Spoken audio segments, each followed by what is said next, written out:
Hi, Dean here with Mad Max RT. Today I wanted to do a kind of a car rant, something I've been thinking about lately, on cars and buying cars. And will buying a car make you happy?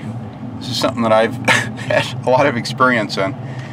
And I've been watching this guy, Mike by the Sun, on YouTube. He's been in the process of getting a new Hellcat, or I think he's looking actually for a really good deal on a used one. And it's been fascinating to watch him. This is a guy that started off, I think he's had 4 Challengers so far. He started off with a really clean V6 SXT Challenger back, years ago, and immediately regretted it, like within weeks or a month or so. I think he took it back. He was kind of upside down. He traded the thing in and got a black RT, really nice one. He loved it, made some videos about it. I had been following him for actually a long time, since way back then. Loved it, made some mods, had like this nice custom taillight thing on the back, and did, the flow masters and put the brake caliper covers on it. Did a lot of nice little custom mods, which I thought was pretty cool. Surprisingly, he got disenchanted with it and really wanted an SRT. After he had it a while, his dad had like a 68 or 9, GTO.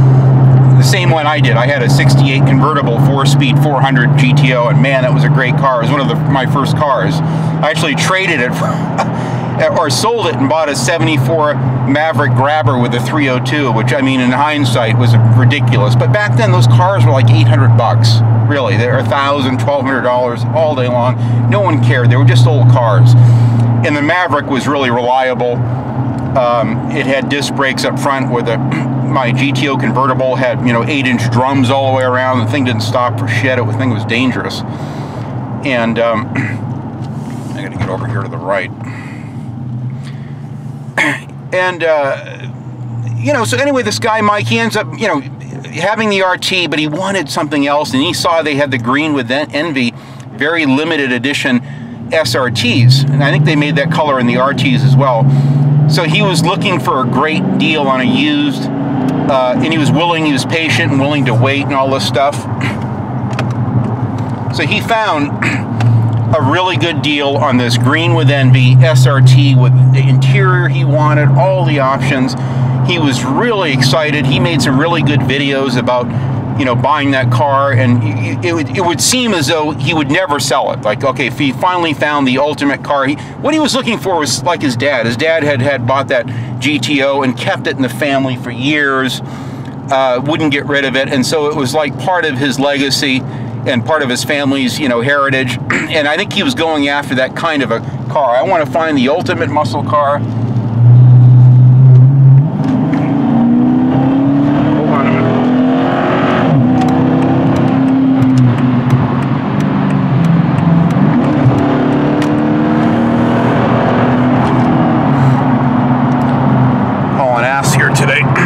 Run some errands, and I thought I'd just do this rant while I'm driving. We've had a ton of rain. This is the first dry day I've had where I can take the Challenger out. So interestingly enough, the guy,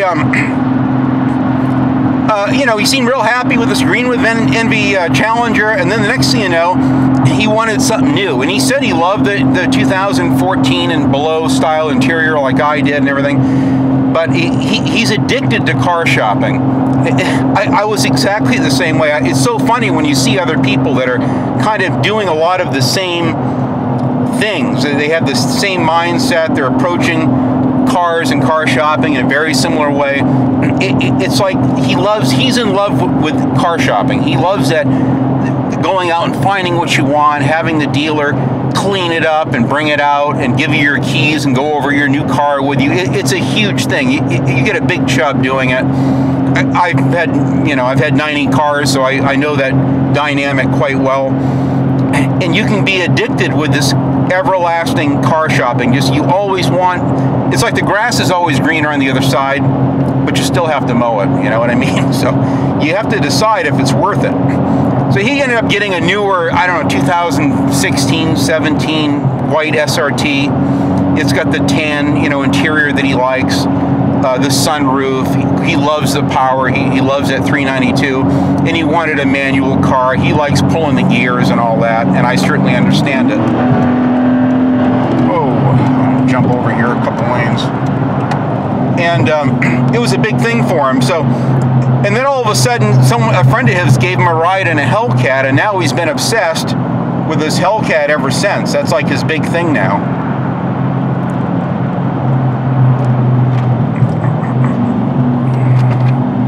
Is that he wants a Hellcat, and so even though he's got a beautiful car, it's like, dude, just be happy with what you get. But it's not my place to tell him. If he's never had, you know, that big block type car with power, you can smoke the tires at 70 miles an hour, and I've had a couple big block Chevy cars that would do that, 50 to 70 miles an hour. You can nail it and roast the tires at freeway speeds. It's a beautiful thing. And once you've had that kind of power, you can get really addicted to that massive torque and pulling all that. So I get it. And believe me, I haven't driven a Hellcat yet, but I could easily get addicted to that. And to be honest, I don't trust myself with it.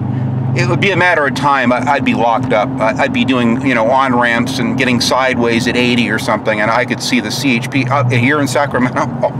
It wouldn't take long. I mean, you'd better have a black or a granite crystal metallic one or something, because if you have a bright red or orange, especially up here, you will get a ticket. I mean, daily.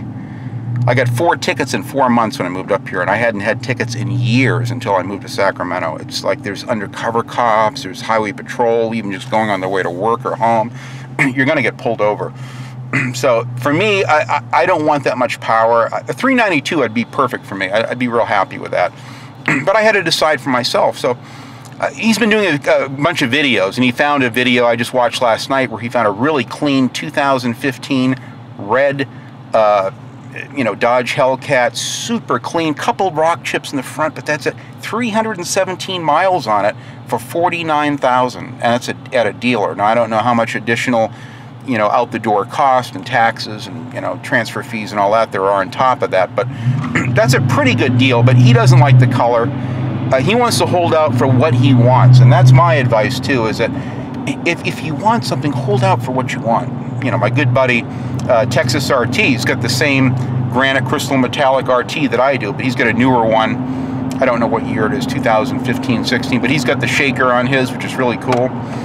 And in fact, that's why the guy that had the car before mine sold it, because he saw the new shakers, and all of a sudden he had to have that, and then the regular RT hood didn't do it for him.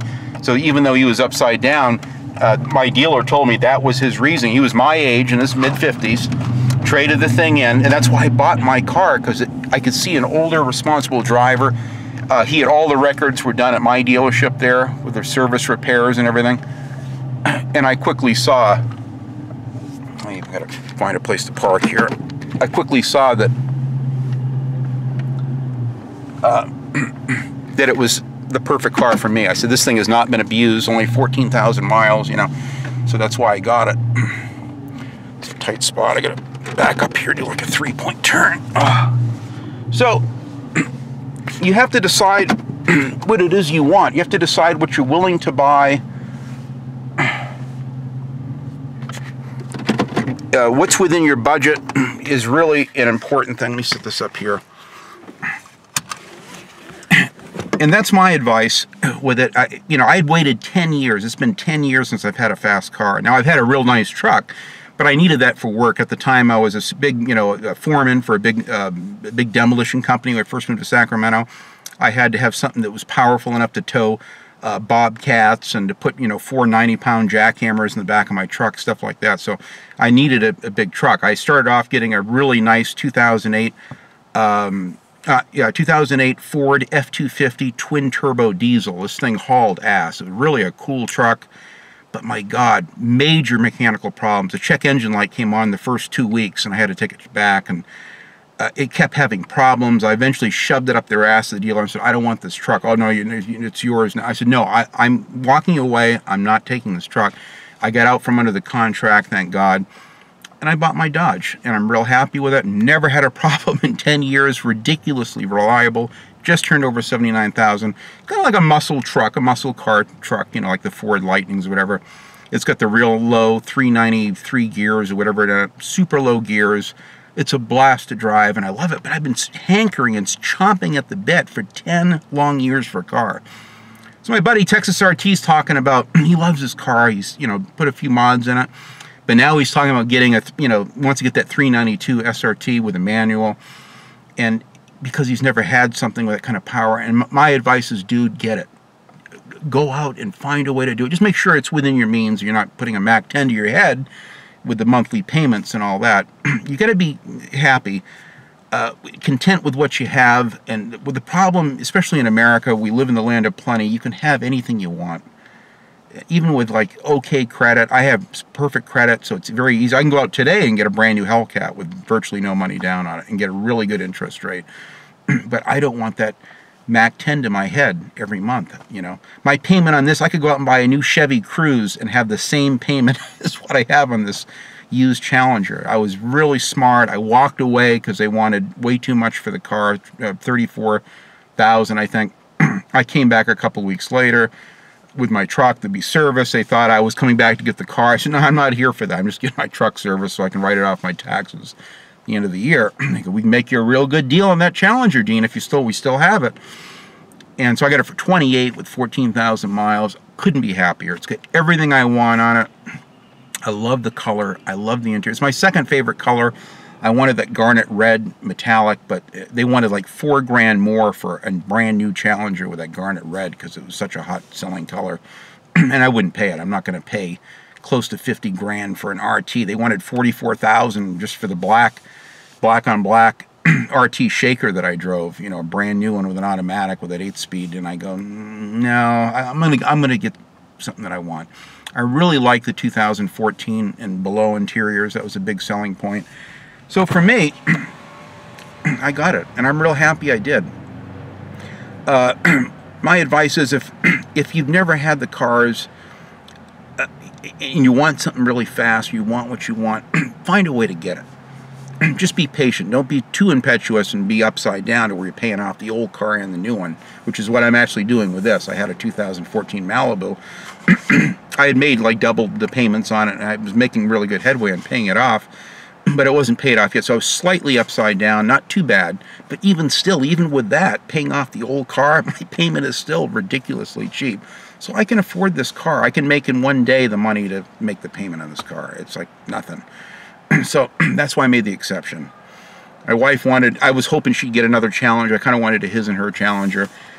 But she's already had people at work making fun of her, calling her the hot rodder because she comes in with a Challenger with the Flowmasters. So she wanted something a little more discreet and quiet that fits her corporate environment and all that. And she's real happy with that Maxima. That's great. I'm happy for her. I'm going to freeze up this thing. This thing just sits in the garage. It's the first time I've driven it in like 2 weeks. And it's nice to get it out and drive it. But my advice is get what you want. If you have something now that you like, but you got to have that SRT or that Scat Pack or whatever, find a way to get it. Just be patient, you know. Take the time, measure twice, cut once, make the deals. I'll take a year or months and search out the best deal. I'm always looking for cars. I'm looking at new cars right now. I'm looking at used cars all the time just because I can. I'm just curious to see what cars are going for. And the Hellcats have already plummeted in price. You can actually get them in the low 40s. But still, you get car insurance. I'm paying, you know, $3,600 a year for car insurance and 3 vehicles. My wife and I have spotless records. California car insurance is very expensive. So you have to weigh everything out. You know, you got to put in, you know, premium gas as it is in this thing. And in the Hellcat, you know, you got to put in like 93. I got to find a gas station that sells the real high octane, which is not easy in California. It's very limited. A lot of dynamics, a lot of factors to consider. But you got to find something you can live with. This may be the last car I'll ever have, and I'm perfectly okay with it. I don't care if it's slower than the Mustangs and Camaros. I didn't buy it for that reason. Yeah, it would have been cool to have the SRT, and believe me, if I could have found an SRT for $28,000 and the payments I have now, I would have bought it. But I'm happy with what I've got. So it's a balance. You got to be content with what you have at the same time. You never want to feel like you always regret it. In the past, I bought a new Chevy truck once, and I remember it was a 95 S10 for work. real clean black truck, loaded with options, but it had the 4-cylinder with a 5-speed. I should have got the V6, the little SS. I was being too cheap. And I always hated that truck. Every time I drive it and try to go up a big grade, up a big, you know, up over the Grapevine going to LA or something, and I can only top speeds like 55 uphill, it would infuriate me. It's like, God, I should have got the V6. Why did I settle? You know, and settling is sometimes in life you have to. Sometimes, you know, you go through a period where you just can't afford that fancy car or whatever. I had one time $1,550 a month back in the early 90s in car payments. I had a brand, well, not a new, I had a used Vet, and then I had a really nice new LTD Ford wagon that I was making, you know, pretty high payments on for work, for my business. And it was a lot of money. Just $1,550 a month, plus car insurance, plus I'm living down in Newport Beach overlooking the ocean, very expensive apartment. So, and it was like a gun to my head, and I found that I couldn't enjoy the Vet. It was like the pressure every month, and every time I would get, there was a couple times where I had to call my dealer, and I bought in 15 cars from this one dealership, I remember, and I knew the owner real well. It was a used car dealer. I said, man, I'm not going to be able to make the payment on that Vet this month. I said, please don't take it. No, Dean, your credit's gold with us. You've paid off every car ahead of time. We'll work with you. And he worked with me. I actually got like 2 months behind on it, and then it took me like 3 months, but I caught up, paid the, in fact, I wanted to get out from under the car. I eventually just paid it off. I sold a car for more than enough to pay it off and put enough money down to buy something that was a little bit more realistic. I think I bought like a really clean Trans Am, 91 GTA Trans Am instead. Much easier in the payments. Pretty fast, nice car, it looked nice. But at least I didn't have that Mac 10 in my head every month. So sometimes you gotta settle, you gotta pick and choose. That's kind of my advice. Will a car make you happy? Can you buy happiness? No, you can't. You know, money won't buy happiness, but at least you can pick your own kind of misery. So be careful out there, guys. Enjoy those cars. Enjoy car shopping. It is a lot of fun. And thanks for watching Mad Max RT. This is Dean. Thanks.